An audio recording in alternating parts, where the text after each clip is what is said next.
So GGG, the Path of Exile 2 developers have just dropped a bombshell update of what is coming on the 4th of April in the Dawn of the Hunt update. And I'm going to run through some of the key parts and components of what's to come and what to expect, highlighting a few areas I think are of keen interest. Please hit that like and subscribe button, but let's get straight into it. Just going to say at the start here that apologies if this video seems a little bit rushed, but I was planning on being away for the weekend, so I needed to get this out as soon as possible. First thing worth explaining, I think, is that on the 4th of April, when all of this content drops, you will be able to play it with all of your current characters and all of your current resources and gear and loot. However, for those wanting the real experience of what they've put into play, there will also be dedicated League servers where there will be a fresh economy and you're forced to start new characters. Those that do want to stay in the standard League servers, I just want to say be careful with trading early on, as the market will be very volatile until builds have been worked out and created. So let's jump in and talk about the brand new League mechanic. Dawn of the Hunt comes with Asmirian wisps, which will be found throughout the campaign and endgame map. In short, you will come across these wisps which will flee when you get close. Any enemies that they pass through when fleeing will get imbued with modifiers based on a particular animal. As an example, a bear here which gives higher life and makes the enemy stunned. The closer you are to the wisp, the faster it will move, and if you get too far away or dissipate. The wisps are trying to find a rare or unique monster to then give it a new powerful ability. If you've played Path of Exile 1, these are kind of like the tormented spirits that used to possess. All infused monsters, so any that the wisps have touched or they've possessed, will have greater rewards. But the big thing here with this League mechanic is that these wisps can now drop talismans. Again, Path of Exile 1 players will remember talismans, but in Path of Exile 2, these are socketed like runes and will give that piece of gear a new modifier. Each talisman has a specific gear slot that it can go into: gloves, helmet, etc. They then showed that there is an endgame map which will always have these multiple Asmirian wisps within it because it's based on the Asmirian culture. Look out for this in your Atlas. This being a new League mechanic means that they've also added nodes into the Atlas skill trees that you can modify this mechanic, and there can be modifiers turn up on tablets too. Now, while this is a new league and has one main league mechanic, they've also added some of the old mechanics from Path of Exile 1. I want to go through a couple of them here. First one being that they've added Rogue Exiles, which will act very literally like a player character with specific gear sets and skills, and when killed will drop those items of gear which are shown below their health bar at the top.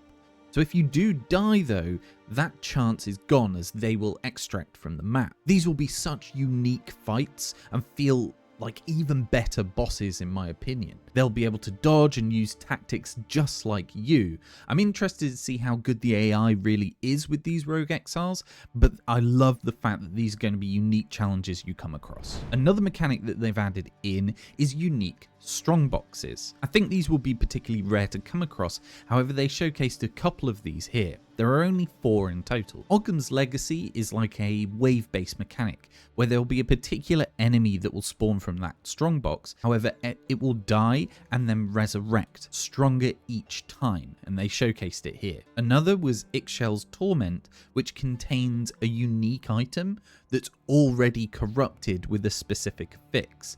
I'm unsure how well this will work, but it means that instead of having to varl a particular bit of equipment in the hope of an affix, you might be able to find it in one of these chests. They only showcased 2 of the 4 unique strongboxes, so we'll have to check out what those other 2 are. Please hit me up in the comments the minute you find one. Now let's talk about the new class, the Huntress, who is a combination between a melee and a ranged fighter, using the newly introduced spear into the game. The spear can be used to lunge into fights and has a high level of range. However, it can also be thrown. The spear's thrown can get stuck into the ground or enemies, uses a variety of new skills that can then trigger those spears, with various different effects. They referenced Storm Lance, which makes the spears that are in the ground or enemies arc lightning to other enemies. There's even a mechanic that allows you to jump to one of those embedded spears and cause an explosion, whether that's on the floor or within an enemy. Another big part of the Huntress is bleed mechanics, which you can now see how much bleed an enemy is taking on their health bar by that slightly darker area. And certain skills are going to capitalize on that mechanic, such as Blood Hunt, which causes an explosion of blood based on the amount they have bled. The Huntress can also tame a monster to have a companion. The rare or more powerful the monster, the better for you, obviously, so you can choose very specifically that monster that works with your playstyle. Not only does the Huntress bring the spear to the game, but it also brings a suite of new bucklers into the game, and these bucklers have the ability to parry. After you perform a parry, or a successful parry anyway,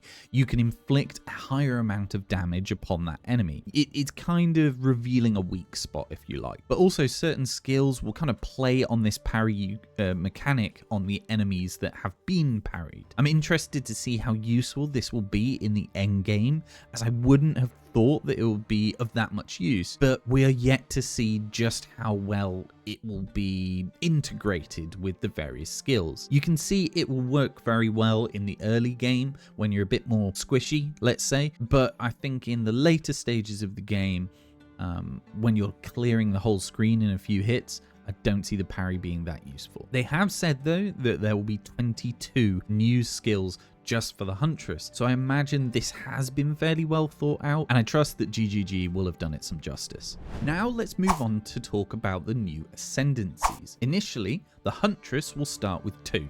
You have the Ritualist, which is based on corruption and sacrificing enemies. An interesting mechanic that I think could be very powerful in this ability is to have another ring slot, allowing 3 rings at a time. And then they have another skill here, and then they have the additional skill of Mystic Attunement, which gives them a 25% bonus. Imagine coupling this with the Ingenuity belt to see an absolutely devastating bonus for those 3 rings. This could really be game breaking. There is also the ability to sacrifice a monster that you've slain and take one of their modifiers for a period of time. Think of this a little bit like a shrine, but you can choose which monster you're doing this to get the right kind of modifier. Another Huntress Ascendancy is the Amazon. This one is more about being a better raw combatant, allowing reveal weakness, which you can see up in the life bar as a kind of time parameter that you do 50% more damage during. A cool mechanic which I feel can be great for bosses in particular. There is also a big focus on power, endurance and frenzy charges with this Ascendancy, which I felt have been so far a little underutilized. This infusion, they call it, essentially gives elemental damage based on the type of charges you're triggering. I also love this one that they've added, which allows you to essentially convert extra accuracy above 100% accuracy into critical chance at a ratio of 4:1.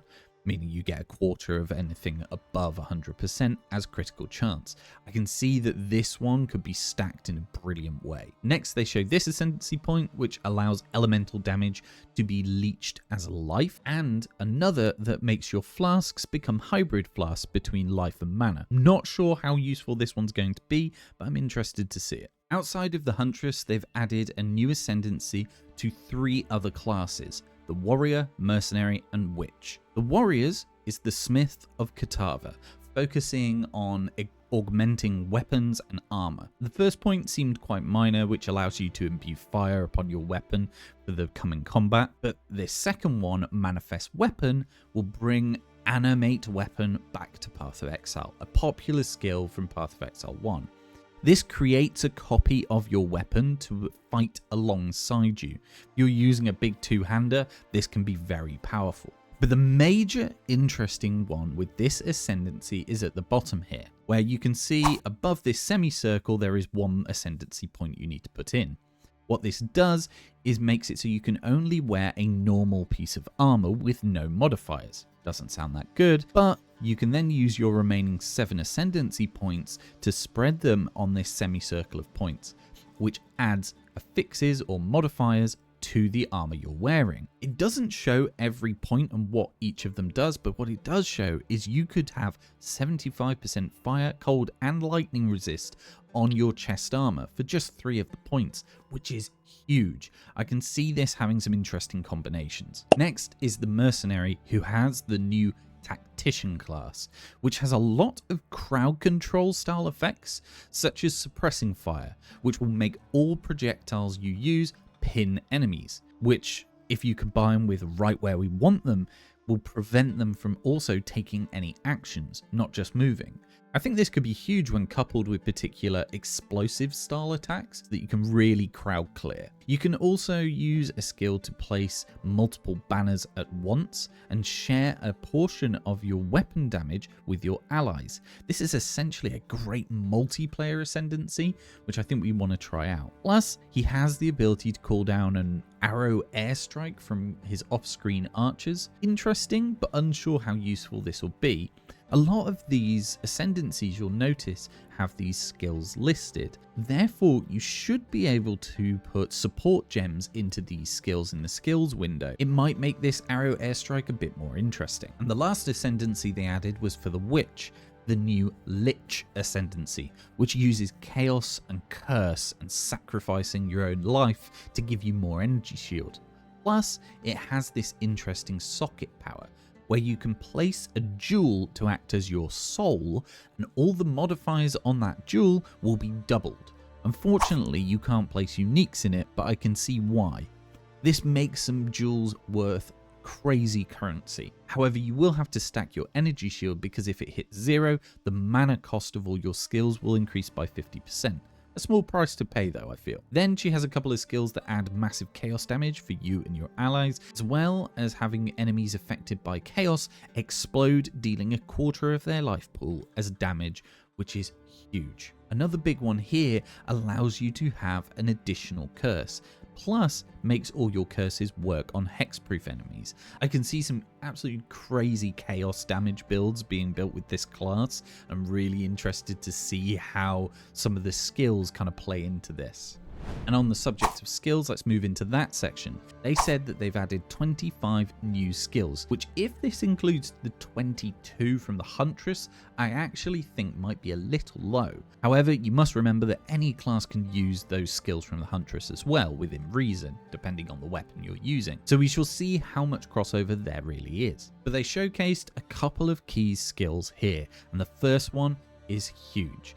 Raise Spectre. This skill has been long awaited from Path of Exile 1. You can find it in the occult section, and essentially it allows you to raise an enemy you have killed for a spirit cost. However, this means you can raise an army of almost any monster you like. When you choose that enemy, it goes into your skills panel and you can spend any amount of your spirit on that particular monster, meaning you can raise armies of tiny little enemies and have a huge amount of them, or you could choose very specific huge enemies. And don't forget, you can add support gems to augment those specters that you raise. This is going to cause some crazy theory crafting around all the different enemies in the game. This will be nuts. Next up is the Summon Rower, which we've all seen in the early development of Path of Exile 2, as we were all excited to see a mount. The Rower can be used as a minion alongside you, or as we've said, you can mount it and ride it. When riding it, you are at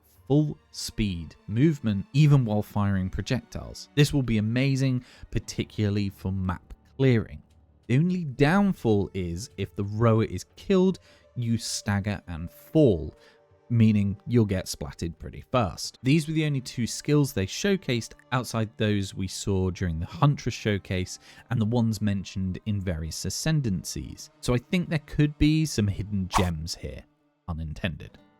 Next up is the support gems, which they admitted first of all that they felt there weren't that many options currently. So they've added over 100 new support gems, which is an insane number and brilliant to see. Expect to see a wider array of builds at the top tiers. Let's go through a few of them now. Hemocrystals, in short, turns bleed you would inflict into explosive blood clot style crystals, I suppose, that spawn near the enemies and explode. I think this could be great with some of those Huntress bleed style builds. Next, they showed alignment, which appears to mark one of 4 directions for bow attacks, and if you attack in that direction, you get 30% more damage. Not going to lie, bit unsure how this one's going to work out. Next is the caltrip skill, which works with your projectiles and drops caltrips at the end of the projectile flight. Note, this only works on attack-based projectiles, not spell-based. You can't couple this with spark build, it wouldn't work. The caltrips maim and slow, plus their damage can be stacked with thorns. Enormity makes minions larger and deal more damage and have more life, which could be coupled with those specters for interesting combinations. Unsteady tempo works with skills that have an attack sequence, with each attack in the sequence doing different effects, from hobble, which I think is a new effect, to more critical chance and then more damage. Profanity consumes corpses to stack 30% higher chaos damage, and retaliate does up to 40% more damage depending on how close you are to being stunned yourself. Syzygy makes support skills considered as crushing blows against ignited or fully armor broken or heavily stunned, and then intimidates them permanent. I want to see how this one works because I think it's slightly confusing in terms of the wording, but we'll test it out and find out. They were the only 8 support gems they went through at this stage. However, there will be many more combinations, and I'm glad that they haven't just given everything to us on a platter. I do like to find things out for ourselves. Now, alongside the 100+ support gems, they also added over 100 new uniques. They've said that they've tried to focus on more uniques that fit the mid and end game, which is great as there was a limited list that affected the end game, I felt. First, they showed us Chernobog Pillar. This allows for scaling fire damage based on block chance. Then the Coming Calamity, which I think is nuts. This gives all 3 heralds, Ash, Ice and Thunder, to your weapon, then removes elemental resistance from enemies in your presence. I want to see how this one plays out, as it seems like this will be easily used to create some crazily broken builds. But it is worth noting the level requirement here is 84, showing they really are trying to get more endgame uniques. Next up, they showed Wastegate, which is a belt allowing you to use 2 health or 2 mana flasks. I think some builds could really benefit from this, but the other stats on the belt aren't great. It'll be very specifically used with builds that only focus on one resource like Blood Magic or Archmage. Within these 100 uniques, they did explain that they've added a whole suite of spears and bucklers due to the new Huntress, which makes perfect sense. They only showed us a couple of these though. Sather's Spear, which makes bleeds also aggravate ignite and vice versa, but you can't use it as a projectile anymore. This means that you'll be able to couple a bleed and ignite build really nicely. Then they showed Kalgyra Arc Buckler, which makes parry range of projectiles infinite, meaning you can ping back projectiles all over the place, I guess. It wasn't perfectly shown how much it really means by infinite, so we'll have to try this and find out. Not only did they add unique spears and bucklers, but they also added unique charms. Now, they only showed one of these, so I really want to find out how many there are. Is there a unique for every charm type? Who knows? But the one that they did show, Byra's Anguish,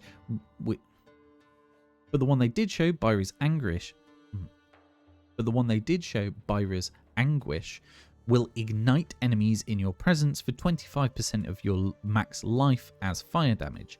Obviously, this will only ever happen when the charm itself is triggered. So whatever that charm trigger is will then have an additional effect. I'm glad they didn't go through too many uniques. Again, I'd much rather discover some of these for ourselves, and I can't wait to find some crazy items. They even said they aim to have a unique for every item based type, so everything can be chance orbed. Now let's talk about new crafting. Thank God we have some more options, as this was really limited. First up, they showed us runes, which now come in 3 tiers, which means that the damage modifiers will be far more viable on your weaponry, and I think it will kind of make progression much more interesting And assuming that the lesser runes drop more frequently, I have a feeling that this will make progression through the campaign a little more interesting in terms of using these runes. They've also added recombination, and this is massive. This allows you to combine 2 items into a new one, taking certain affixes from each. Now, they did explain in the Q&A directly after the video that you will be able to select which modifiers you want from each item. However, there's no guarantee. The more you select, the lower the chance, and that chance will be shown on the screen. But this does mean that you could find one perfect modifier on an item and a complementary modifier on another item and choose to just get those 2 stat, which would mean that there's a much higher chance of getting them. And it will give you a really good base item to start crafting with the 2 perfect stats that you wanted on it. I think this is going to be a very powerful system, but the catch is that it costs expedition artifacts to use. So be sure to see those logbook uses increasing and people wanting to do them a lot more. There's also a new fracturing orb. I'll explain how to get the fracturing orb in a moment in the map section, but this fracturing orb can be used on rare items to lock a modifier on the item at random, meaning that that modifier can no longer be changed, so you can chaos orb that item to your heart's content, knowing the modifier won't disappear. So imagine coupling this with recombination. You get one modifier from one item and one modifier from another, and they're both perfect. You combine those and you get those to hit. Then you can use your fracturing orbs on them to make both of those stay in place, and then exalt to get new modifiers and chaos away to make it perfect. I think this is going to make crafting a far more viable way of progressing through the game, and it's definitely going to make solo self-found more interesting. Now let's talk about what is most interesting to me, the changes to the endgame maps, which I think are awesome. First up, they showed that they've added a bunch of new tile sets, as well as 7 new unique maps. The first one that they showed has monolith stones, which when you activate all of the monolith stones in the map will all point to one location and summon a boss. But you can summon that boss again and again and again up to 10 times total, with it obviously increasing in difficulty. Not only do you get all the loot from those boss encounters, but by doing this you can get these unique runes that will only drop from this map. As you can see from these new runes, they have unique modifiers to all of the other runes. So while they are also greater runes, they have something that will potentially change your build. The next unique map they showcase looks really cool, where the ground actually elevates from the water and all the monsters are mirrored, meaning 2 of the same rare at once or 2 of the same unique at once, which is going to be crazy difficult at times. This map also has a mirror at the end, which spawns an item within it, which has one of 2 new base types, a ring and an amulet, that can be crafted to have more or less prefixes or suffixes, meaning you could get some awesome combinations of damage modifiers or defense stats stacking upon each other. These will be highly sought after, I feel. The last unique map that they showed is one based on the essence mechanic, which has a unique boss in the center trapped in essence, surrounded by multiple rares that are trapped in essence. Each of those multiple rares will have various different essences on them. If you open those and defeat them, that essence is then added to the unique boss in the middle and is upgraded to a greater essence. The map boss in the center is obviously going to be particularly difficult, and you can choose to kind of push your luck by how many of those rare enemies outside of the boss you kill to add those essences. Talking of essences, they've also added the ability to corrupt essence to increase the strength of it, change the type, add more of them, or even change the essence to one of 4 unique essences. Those 4 unique essences have their own combat mechanics as well as their own crafting mechanics.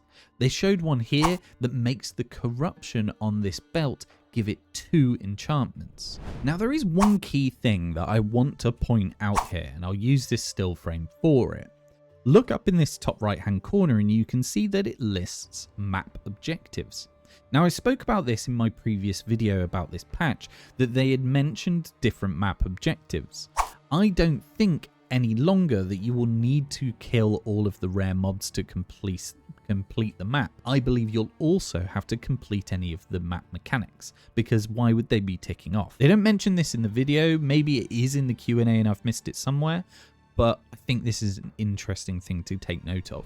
Given all these maps that have been added, they've also added 10 points to the Atlas passive skill tree, which can only be obtained by completing 5 unique maps, getting 2 for each. Staying on the topic of maps, one of my favourite changes is how you start your mapping, which now has a different quest system to before. Before, you would complete 10 tier 1 maps and then 10 tier 2 maps, etc, etc. Now you will be seeking out corruption on the Atlas, and one of the maps in those areas of corruption will have a nexus within it. You'll go into that map and defeat all of the rare monsters in the map, and it will spawn a unique boss. Defeating that boss will then cleanse the corruption, giving you the points for your Atlas passive skill tree. But here is where it gets interesting. Those maps that were on the Atlas that were corrupted before now have a new state called Cleansed, which will have its own new set of monsters that spawn, its own new set of bosses, plus the ability to find those fractured orbs which I mentioned previously, the ones that can lock a modifier onto an item, and they can only be obtained by defeating cleansed monsters. Now, having more maps makes mapping more interesting for sure, but what about the towers and tablet changes? Now, there are 1/3 of the number of towers available to you, but they have a much larger radius, meaning we're going to spend far less time in these tedious tower maps. Plus, the tablets that you put into these towers are now twice as effective. And what I mean by that is that they will affect twice the number of surrounding waypoints with whatever mechanic that this is going to put on it. Plus, the higher the tier of map that you run in that tower, the bigger the bonus you'll get on those tablets. You can see this tablet here has a base of 14 maps that it's going to affect, but because a tier 15 map was used on this tower, it jumps that to 28 maps. This is going to make things far more interesting in terms of juicing one area of your Atlas up. You can also see that now you can put 3 tablets into a tower. Now, I said 3, and I can see there are 4 slots. I only said 3 because that is what they said. They said you can only put 3 tablets into a tower. So what's that top slot for? Who knows? Drop down in the comments and let me know your theories. Maybe it was covered in the Q&A as well and I missed it somehow. But it seems very specific that they didn't talk about that additional slot above it. Now, what determines how many tablets you can put into a tower is based on how many modifiers that tower map had. So if you run a map on that tower with 3 modifiers, you'll only get 1 slot. The more modifiers you do, you'll get more slots to put your ritual tablets into.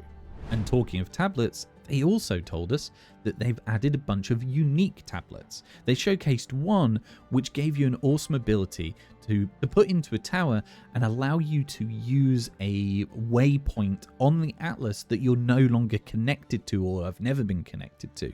I don't know about you, but sometimes on my Atlas there are places that are impossible to reach. This now means you'd be able to using these unique tablets. I don't know how rare they're going to be to come across. We can only find out. Now, you may have noticed during this that below some of the death screens, it says the number of portals left. That is because the more modifiers on a map you run, the less portals you now have. Meaning, if you're running a white map or a blue map, or maybe a rare map that doesn't have many tiers on it, you now get more portals.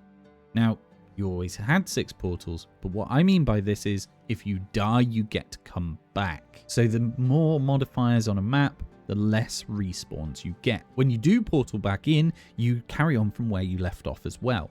And in parties, everyone gets the same amount of respawns. You don't get a shared pool. But not only this isn't the only change they've made to respawns. All bosses now have the same respawn mechanics as pinnacle bosses. Meaning, let's say you go into a map and it says you've got 3 respawns, which you can see on the map itself. When you get to that boss, you immediately have the amount of respawns available to you for that boss. So the party leader can respawn everyone at the same time. A small note here, which I don't think was a good change, is that all pinnacle bosses now give and cause no XP loss or gain. Apparently people didn't like the fact that they didn't want to run pinnacle bosses because they were worried about XP loss. Well, don't do it then, and wait till you're stronger. I don't think it was a good change, but give me your thoughts. So that's your lot for the Path of Exile 2 Dawn of the Hunt patch. I don't know about you, but I am super psyched for April the 4th. I think there's a huge amount here. I highly recommend people start a new character in the new league.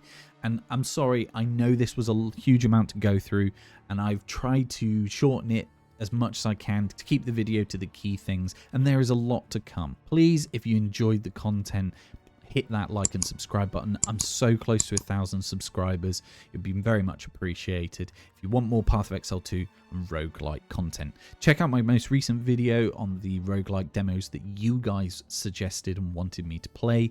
I've been JammyGiraffe, sending love and positivity as always. Jammy out.